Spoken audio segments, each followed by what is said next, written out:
হাড়োয়া থানার মাদারতলা এলাকায় জাতীয় কংগ্রেসের এক যোগদান কর্মসূচিতে তৃণমূল কংগ্রেস ছেড়ে প্রায় শতাধিক কর্মী কংগ্রেসে যোগদান করেছেন বলে দলীয় সূত্রে দাবি।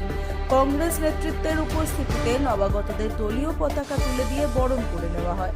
যোগদানকারীদের বক্তব্য, কংগ্রেসের আদর্শে অনুপ্রাণিত হয়েই তারা তৃণমূল ত্যাগ করে কংগ্রেসে যোগ দিয়েছেন। অনুষ্ঠানে উপস্থিত ছিলেন বসিরহাটের কংগ্রেস নেতা অমিত মজুমদার, যুব কংগ্রেস সভাপতি সালাউদ্দিন সাপুই, ওবিসি সেলের সভাপতি পলাশ সর্দার, কংগ্রেস নেতা সাতশু মণ্ডল, রবিউল ইসলাম মণ্ডল সহ অন্যান্য নেতৃত্বরা। এই যোগদানের ফলে হাড়োয়া এলাকায় কংগ্রেসের সাংগঠনিক ভিত্তি আরও মজবুত হবে বলেই দাবি দলের।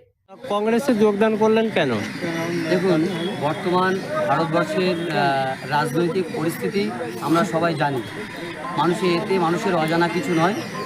তো দীর্ঘদিন তৃণমূল শাসক দলের অত্যাচারের কারণে এবং এখন যে বর্তমান ধর্মের রাজনীতি প্রাক্কালে বর্তমান ভারতবর্ষের মধ্যে আমরা দেখতে পেয়েছি যে জাতীয় কংগ্রেস একমাত্র লড়াই করার ক্ষমতা রাখে। যার জন্য আমার মনে হয়েছে এই দল করলে আমি আগামী দিন মানুষের জন্য এবং জনসাধারণের জন্য লিখতে পারবো। ওই জন্য আমি জাতীয় কংগ্রেসে যোগদান করেছি। আপনার সঙ্গে আরও কতজন যোগদান করলো? আমার সঙ্গে আজকে আপাতত 30 জন যোগদান করেছে। আচ্ছা, আর এই যোগদান করার ফলে কি আগামী দিন আপনারা কংগ্রেস থেকে আরও ভালোভাবে করতে? অবশ্যই আমরা এই যোগদানে আজকে 30 জন, আমরা আগামী দিন এই 30টাকে 3000 করে নিতে পারবো। সেই টার্গেট নিয়ে আমরা এগোচ্ছি। ব্যুরো রিপোর্ট, রাত দিন নিউজ নেটওয়ার্ক।